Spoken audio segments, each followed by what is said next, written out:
Welcome everybody to the 10th episode of the hashtag Invest This podcast. This is your host, Scott Bauer, and today I'm blessed to have Tony Javier with Professional Home Buyers out of Wichita, Kansas.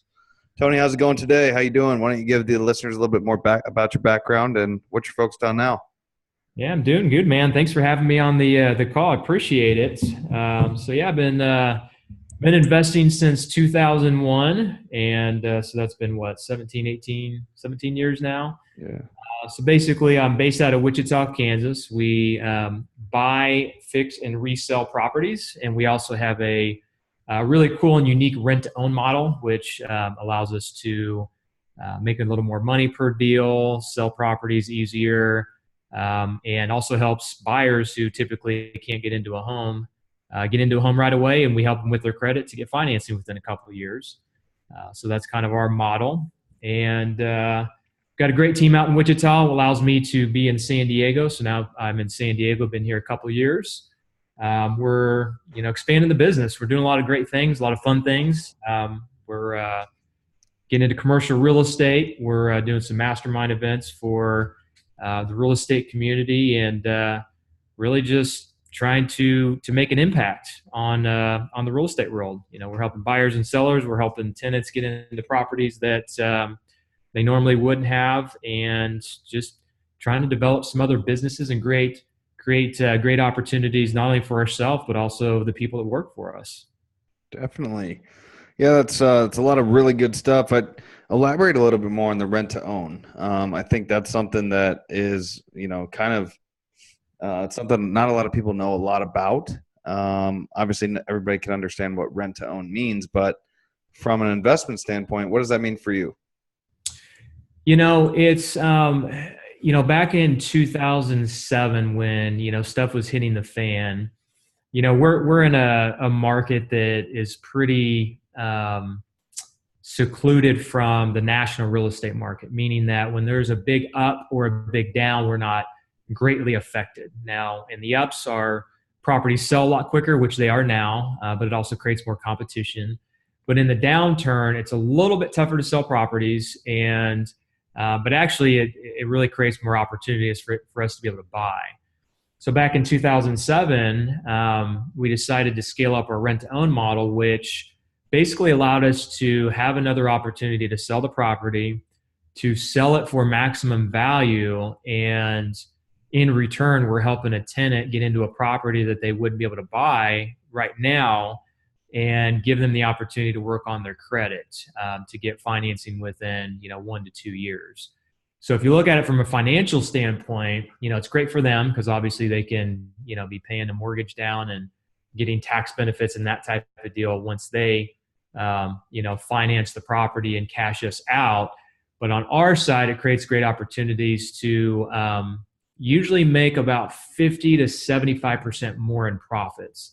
Meaning that if we were to make $20,000 on a typical deal by doing rent to own, we can make anywhere from $25,000 to $35,000 on that same property, because we're not paying real estate commissions because we're dealing directly with the buyer or tenant, tenant buyer, as some people call them. We don't usually have to negotiate the price. We don't usually have to pay closing costs for the buyer, which is typical in our market. So that's 3% right there. And they're not as picky with repair issues. So if you factor all of those things in there, we're saving or making about 10% more on that property than we normally would have. And again, it's helping the community. It's helping buyers cash out, helping buyers to get into properties that they normally wouldn't be able to get into, and then eventually cash us out after 1 to 2 years. So it's a pretty cool model. And so 1 to 2 years is typically your time frame for them to turn around, get their credit back up, and be able to refinance and then cash you out that way? Yeah, exactly. So, well, it's actually typically treated as a purchase because it's not an owner carry like some people do. So we still have title to the property. We rent it just as if we, we're the landlord, which actually we are basically. they put anywhere from 3.5% down to, I mean, I've had people put 20% down before, and then we help them with their credit. And we've had people finance as little as 3 months or as short as 3 months. And typically we don't like to go over 2 years, just because if their credit is so bad that our lender says they're going to take more than 2 years, then we don't want to put them in a situation where they don't, we don't think they're going to succeed. We want people that maybe just have a little bit of had a little bit of a hiccup in their past that was out of their control, or maybe they lost a job or a spouse or something like that.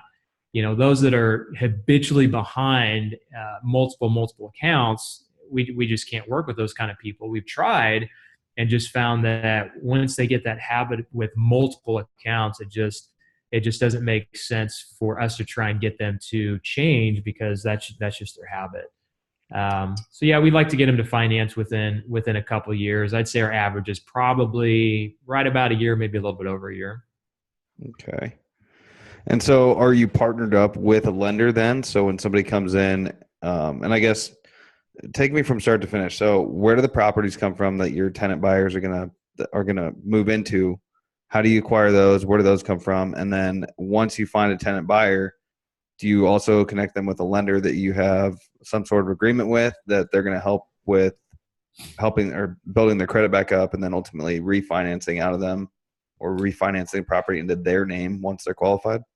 Yeah, it's a great question. So I'll kind of walk you through that a little bit. So on the purchase side, we do all kinds of marketing. We do TV, we do radio, we do Facebook ads, we do Google pay-per-click advertising, we do direct mail campaigns. I mean, we do just about anything you can think of. In fact, I just bought a big commercial building we're moving our headquarters into, and I just spent quite a bit of money on a really nice, huge LED billboard that we're going to put on our property, because it's right on a major highway. So that'll be the next thing we add to our marketing that I don't think many people do, and we haven't tried quite yet, but we think it'll be a great opportunity to continue to brand ourselves in the community. So as far as the purchase is concerned, that's typically how we find our properties. Again, we renovate them, make them retail ready. So even the rent-to-own properties we still make them nice. We don't typically skimp on repairs. And part of that is just because we don't necessarily know if we're going to rent to own the property until we put it on the market. And if we think it's a good rent-to-own opportunity just based on the numbers, we'll do a rent-to-own. If a property sits for usually about 3 to 4 weeks, which is not very typical for us, we'll say, okay, do we want to open this up to rent-to-own, to a rent-to-own buyer, and make sure we get full retail value and get someone in the property and start getting cash flow in. So that's how we acquire, and kind of how we get to the rent-to-own stage. Was there another part to your question there that I didn't answer? Well, I mean, so I know how you, I guess, acquire or market for those properties, but then once you take them down, are you buying them in all cash, or are you putting financing on them yourself or the company, or are you teamed up with a private lender that's putting that financing on the properties to begin with? And what are the purchase prices in Wichita? I don't even know what the purchase prices look like for your average home in that area. Yeah, like I said, I live in California now. So when I tell people what my purchase prices are here, they kind of look at me like I'm crazy. But we can buy anything as cheap as $10,000, and I think the most expensive property we have sold has been right around about $350,000, and $350,000 buys you a really nice house in Wichita, Kansas. So out here you can barely find a garage for $350,000. So kind of gives you an idea. But our typical deal is between about 50 to 150. We'll buy it for about 50,000, put 20 to 30,000 into it, and sell it between 100 120. That's really the sweet spot, because those are properties that we can make really good margins on, and those are properties that we can also rent to own if we decide to do that. On the acquisition side, we do a combination of things. We we typically do either cash or private lenders. And private lenders just allow us, as you know, just to do way more deals. So if we've got a property, we buy it for 50, put let's say 30,000 into it and sell it for 120. We're going to be into that for about 80,000. So we go to our private lenders and say, hey, we've got a deal here. Here's what it is. We need 80,000 to buy and renovate this house. Within a day or two, they wire the funds or give us a check, and it goes to the title company. We close on that deal. We do the repairs, and then our notes are typically 12 months. We cash them out within 12 months. Our typical deal is probably closer to like 3 or 4 because it takes us about 30 to 45 days to renovate. We sell that pretty quickly and then close escrow within about 30 to 45 days. There's some deals that we do bank financing on the front end. It's not very typical, but once we do a rent to own on that property, we actually take it to a bank and then we just refinance it based on the after repair value. So that same deal I was just talking about, we can actually borrow 80% of 120,000, which allows us to borrow 96,000. Then they take the closing costs and appraisal fees and things like that out of it. And then we get a check back to pay off our private lenders. And sometimes we can even put a little cash in our pocket. Definitely. So, I mean, that's a good model from the acquisition side. I was thinking too, the community probably really respects and appreciates you as well, because like you said, there's certain people that at different times for whatever reason can't maybe qualify for a loan, but this is a perfect program for them. I mean, do you find find there to be a lot more people that are in that scenario? I mean, I'm sure they're everywhere, but I don't run into that type of thing here in Phoenix as often. Maybe I'm not looking, but is it pretty popular out there? I think you really have to be kind of looking for it. I mean, there are some other investors that market, market heavily. I don't want to say heavily, but market a little bit more than others. But you're right; it's not super typical. Most investors need to cash out of the property and take that money and put it into another deal. So it's something you kind of have to look for. You're not going to see typically a lot of marketing out there for it. There's bandit signs, which are for those who don't know, the signs you see on the street corners that are kind of everywhere these days. You might see like a rent to own this house type of deal. But yeah, it's not, I mean, if you're not looking for it, you're not going to know. And I guarantee you, if you're in a market that doesn't have that kind of marketing and you go through Craigslist and there's not a lot of rent to own houses, I guarantee you can crush it with rent to own because there's so many people that need it. We get, I can't even remember the numbers. I stopped even asking after, for the last pretty much few years, but I think we can get up to 20 to 30 calls a day on our rent to own sometimes. Wow. On our peak days. So we get a ton of leads. Not a lot of them are qualified, and we just have to pick the ones that we feel like can really work the program and succeed in it, because we actually have the highest success rate of anybody I know in the nation of converting rent to own buyers to tenants. And there's a few different reasons for that. One is that we have someone dedicated to them to follow up with them to make sure they're doing what they need to with their credit. Number two, we actually do want them to finance the property, whereas some investors don't really care.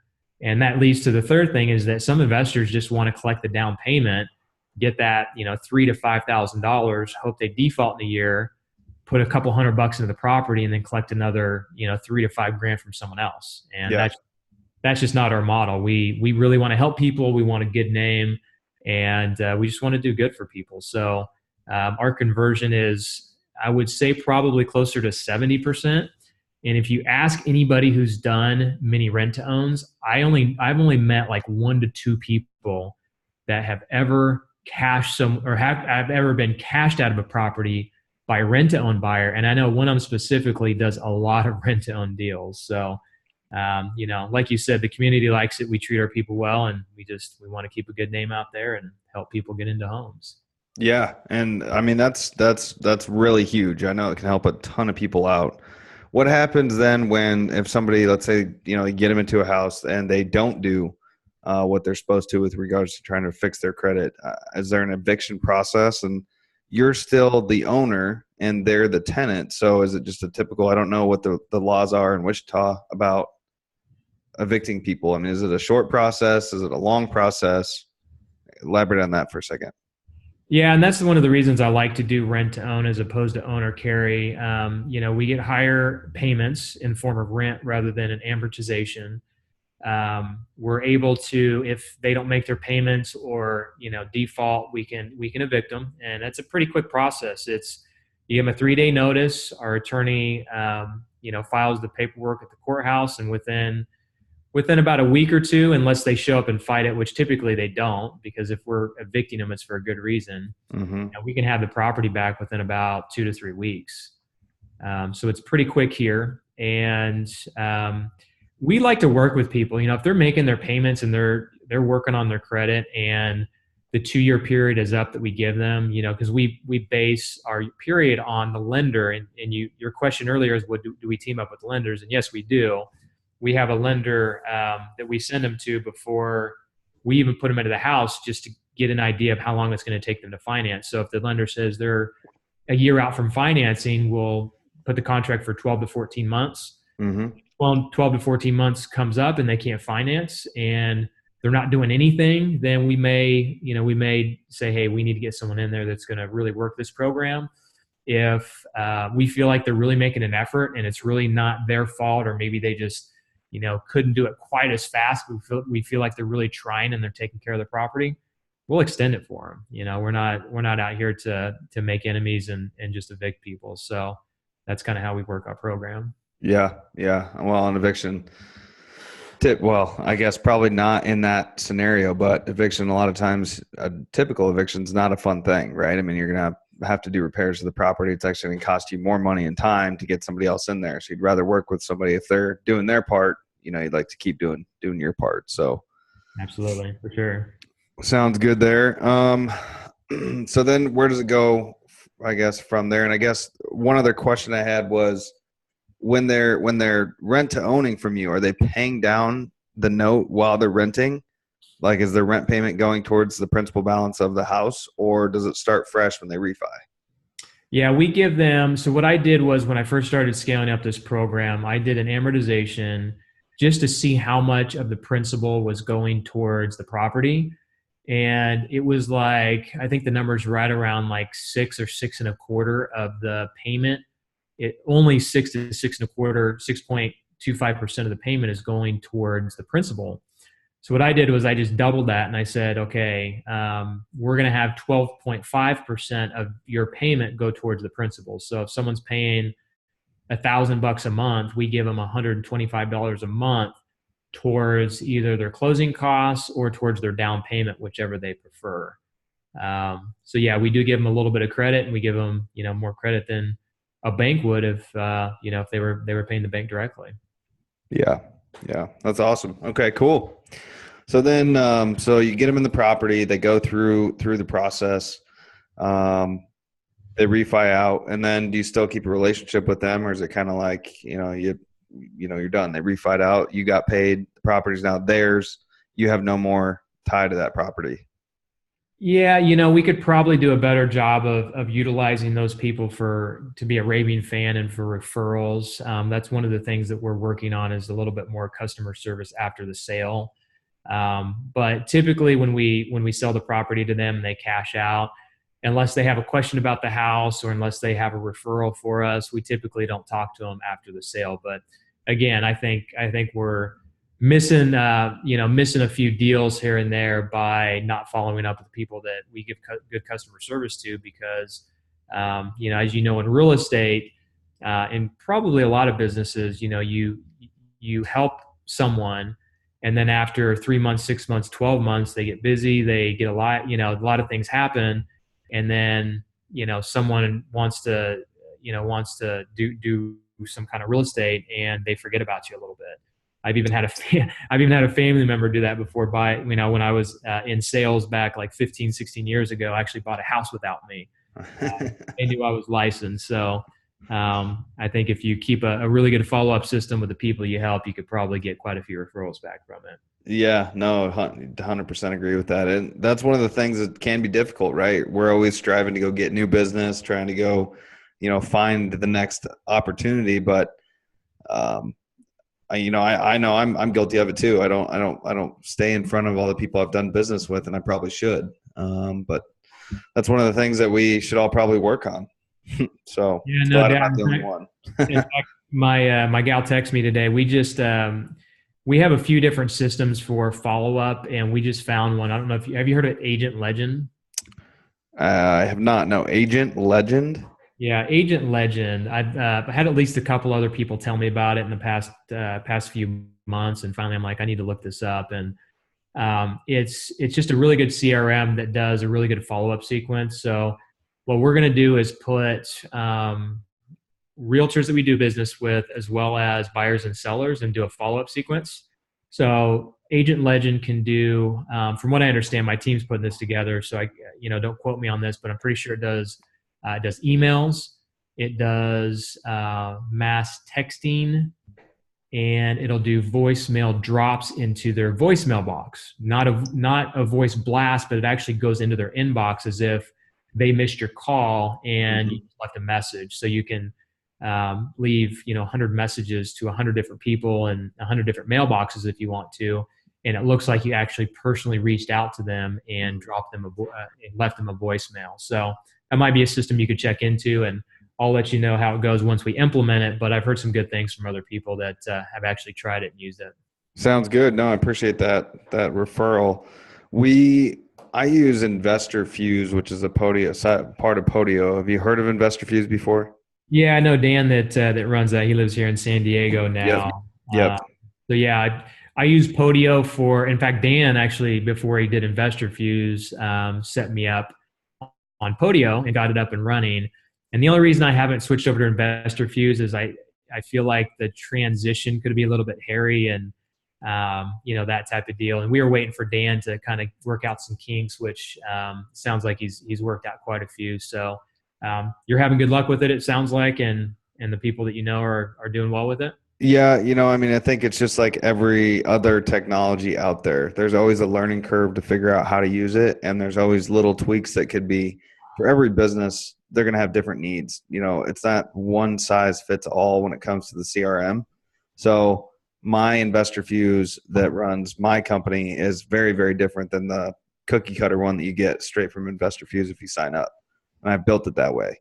But it works well for what I'm doing, and it does all those things. I mean, it sends out text, email, voice drops, voicemail drops. Actually, every quarter we drop a voicemail to all of the dead leads for the last 6 months. So even they actually get touched twice because it does every quarter. So it works. I'm actually, while we're sitting here, getting calls right now from the voicemail drop that just went out today. So it is what it is, but sounds good. What percentage of your deals are the rent to own? And is that the primary thing that you're doing, or are you doing buy and sell, just typical real estate, wholesaling, fix and flips as well? What are you doing? Now we're mainly a fix and flip company, and we sell most of our deals. I would say at least 80% of our deals we actually sell off. So we'll buy them, sell them, and or buy them, fix them, and sell them off to a traditional buyer. It's again, those properties where the numbers just work out better on a rent to own. And the great thing about rent to own also is that our margins are thinning a little bit. And so when we look at deals we normally wouldn't have done in the past that maybe only made $8,000, they make $8,000. We now look at it and say, okay, we can do this deal now because we have a rent to own model. So instead of just cashing out and making $8,000, we could potentially make, let's say, $15,000, and that makes a lot more sense for us. So yeah, I'd say about 10 to 15% would be my guess is how many we keep each year on a rent to own basis, and the rest we just sell off and cash out. So Awesome. Well, that's certainly informative. I haven't really spoke with anybody that does rent to own on a large scale basis like you're doing, and I think it's beneficial for everybody involved. I mean, you're making more money per deal. You're also providing a solution to a community that might need it and probably appreciates it, and making a good name for the company. So it's a win-win across the board, which is, I think, the right way to do it. Absolutely. Yeah. All parties got to win in order for it to be sustainable and for you to kind of sleep well at night. So that's what we love to do. Definitely. Well, I appreciate you doing that. I'm gonna switch gears now and go into kind of a lightning round. We're coming up on a time. So let me ask you, what is your hashtag invest this tip to keep our listeners moving forward? If you were to say one thing, what would it be? I would say just surround yourself with the right people. 10 years into the business, I tried to do everything myself, and I realized that I was making so many wrong mistakes. So ended up hiring a coach, ended up finding mastermind events, ended up, actually starting asking people that have been there and done that. And it just completely changed my business. So surround yourself with the right people. And going back 17 years ago, that's one thing I would have done, is just ask for help and surround myself with the right people that are doing things that I want to do, because you'll get there faster and you can learn from their mistakes and have them help you coach you through some things. Yeah, that's huge. I'm a huge proponent in masterminds. Matter of fact, we met at Collective Genius years ago, the first time, I think, Right, right? right. Yep. And since then, I'm part of several different masterminds, and it's one of those things. Proximity is power, right? Absolutely. Yeah, they're so powerful that I started my own real estate mastermind. I've got a couple other business masterminds, and we're getting ready to expand our mastermind business into other cities and partner with some other people in some different industries and things like that. So it's definitely powerful. It's changed my life, and now we're just creating multiple businesses out of it. So it's awesome. Awesome, awesome. Do you have a favorite book, and what impact has that had on your life or your business? It's kind of a book. It's more of a program, but it's a binder that I bought in 2001. Saw a late night infomercial. Just happened to stumble across it and called the number. Got this big binder and some CDs, and ended up buying properties, and that's what really got me started. And do you know what program I'm talking about by chance? Um, yeah, but I can't think of it right now. I think I know what you're talking about. Carlton Sheets No Down Payment System. That was it. Yeah, Carlton Old, Sheet. old school, man. That guy, I think he started in the late 70s or sometime in the 80s. And I'm guessing I haven't heard that he's not alive anymore. So I'm guessing he's still alive. He's probably in his 80s now, I'm guessing. But bought that course, $200. And again, it was just a manual, and it had everything I needed to know to get started: how to buy properties with no money down. It talked about the rent to own model. It talked about renting properties, talked about private lenders, and for $200, that's probably the best $200 that I've ever spent in my life. Man, that is awesome. I know so many people that have got started with Carlton Sheets. It's one of the ones that I have not gotten started with, but good to hear that. Good to hear that for sure. What about? I'm sure you've mentioned that you had mentors, you had coaches. What is the best advice you've ever been given, and who gave that to you? I'm going to go back to the first question. I think the best advice I'd ever been given, I can't even remember who told me, but they were like, "You need to get some help." In fact, I think it was a realtor friend of mine. Now that I think about it, a gal named Sabrina used to work for me a long time ago, and I think she was the one that was like, "You need to get some help," because basically it was me and her, and I'd hired some other people that weren't the greatest, and she's like, "You need to get some help. You need to go get a mentor. You need to do all these things." And it took me a while to listen to her, and I think it wasn't her directly. I think maybe subconsciously she told me that, and eventually, again, I found a coach. I saw that the coach that I hired was where I wanted to be, doing 100 deals a year, not in his business anymore. He had other people running it for him. And I looked at him and I said, "How do you not meet with sellers? How do you not do project management?" I'm like, that is almost impossible. And your mind, until you see it, doesn't understand it can happen. And so just getting that coaching and getting around other people that had businesses like that, it took me from the time that I started doing that to the time that I was able to step out of my business was only about 3 years. And in business terms, it's kind of a lot of time, but kind of not, because a lot of people will spend 30 to 40 years, sometimes 50 years in their business, struggling for money, struggling for time because they're doing everything. And so I think that piece of advice, just asking for help and getting around people that are doing things at such a higher level, because that can help motivate you, inspire you, cuts the learning curve down, and just makes things so much easier. And, usually people that are doing that kind of, that kind of business are people you want to be around and hang around with and have great conversations with.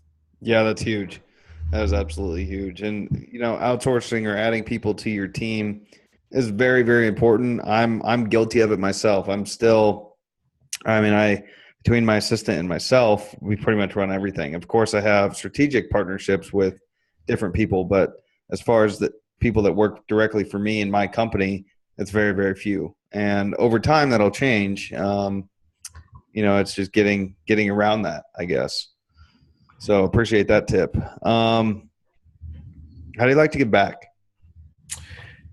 I've become much more generous. It's weird how it's happened. I met my wife 5 years ago, and I'm a very frugal person. So even when I've made good money, I've always reinvested it or stashed it away. And I've never been a big, big like boat guy or car guy. I finally bought myself a nice car last year, and finally bought a nice house this year. But it's a really good investment here in San Diego. A lot of equity and that type of deal. But oh shoot, what was your question? Giving back? Yeah, just how do you give back? Oh man, where was I going with that? I totally just had do a block. I started talking about something and anyway. So giving back, I'll probably figure out where I was going with that. But to give back, basically what I was getting with that is that my wife 5 years ago when I met her said, started kind of putting in my mind that I needed to start, giving to charities or helping people or paying my employees more and that type of deal. And up to that point, I'd been very frugal and held on to, all the money that I'd made pretty much. And ever since then, in the last 5 years, I have grown so much personally, but also business wise. It's weird when you start becoming more free. You don't want to be stupid with money, obviously, but if you're able to start helping people and, when I see a GoFundMe campaign, it's almost hard for me not to give some kind of money to it because I have the ability to do that, number one. And I found that since I started doing that, I've gotten that back so many times in return.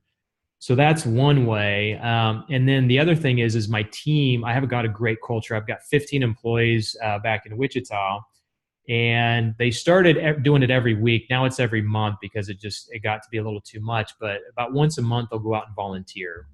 And when I was there, it was fun doing it. We'd go to a food bank. We would, volunteer at the Ronald McDonald House. We've done some stuff with Habitat for Humanity. So it's really cool that my office still continues that, even though that I'm not there. And I try and do some stuff here in San Diego with, helping the homeless and that type of deal. So it's weird how people, and again, I was that way back in the day that, you feel like you need to hold on to money to have money and to kind of hold on to it tight. But there's something about kind of letting go and realizing that when you let go and you help people and you become a little more free, especially free with money, once you start having some success, it just comes back to you in multiples. It's crazy how it works. Yeah, that's a huge tip and something that I've found in the recent years. I mean, the last year and a half, really during Christmas time or around the Christmas holiday, we actually Kent Clothier started this, but he does 1,000 layaways, and so he does. There's probably way more than 1,000 layaways that get put away now because he's kind of started a revolution with it. A ton of people are doing it, but I know myself this last year spent a pretty significant amount of money on doing that, on helping people with layaways that they couldn't pay for. And I mean, it feels so good to do something like that. So, giving back is a secret to living, I really think. Yeah, that's awesome. We actually do stuff around the holidays too. We about I want to say 4 years ago, we started with 10 families. It was like 5 or 10 families we fed during the holidays. So we reached out to people and said, who do you know that can't afford a meal or maybe struggling that would really appreciate a meal?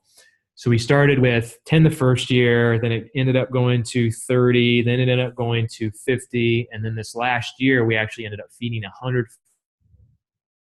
families for Christmas. And it was just so cool because, we get to see the families come in and pick up those meals and see how appreciative they are. And it's really cool because our staff really feels that too. And it creates a bond with our staff because they're putting that together and helping these families and seeing it. And they really like being a part of that. So it really helps culture and really just helps the spirit and just makes you feel good, Yeah, no, I mean, that is fantastic. That is really, really good. Where can the listeners reach you? Yeah, so I've got a mastermind community. I call it Real Estate Masters, and we've got an online community. We do in-person masterminds. We do virtual masterminds, like I said, and like you said as well. Masterminds are so powerful. It's just a way to kind of step out of your business and get with other business owners and share your struggles and get past some obstacles that maybe you're trying to get past and that type of deal. So if you want to kind of get a hold of that and check that out, you can go to mastersinrealestate.com. Again, mastersinrealestate.com and check that out and see what we've got going on. Get in touch with me. Awesome. Well, we'll make sure to add that in the show notes. And Tony, I really appreciate you being here with us today. You shared some really good information. I'm intrigued by the rent to own. I might look into that a little bit more here in the Phoenix market, but it sounds like you have a lot of really good things going on, giving back to the community, giving back to the people that work with you too. I mean, I think that's an important part of it as well, because it keeps everybody happy, and everybody, if you're happy, then you're going to keep thriving at what you're doing. Right. So, I appreciate you being here, and I guess we'll talk to you real soon. Yeah, thanks. I appreciate it. I think you're doing some great things over there too, Scott. So I really respect you, and I hope the listeners see that. And thanks for having me, and look forward to talking to you again soon, man. Sounds good. Talk to you later. All right, see you, bud. Bye. Bye.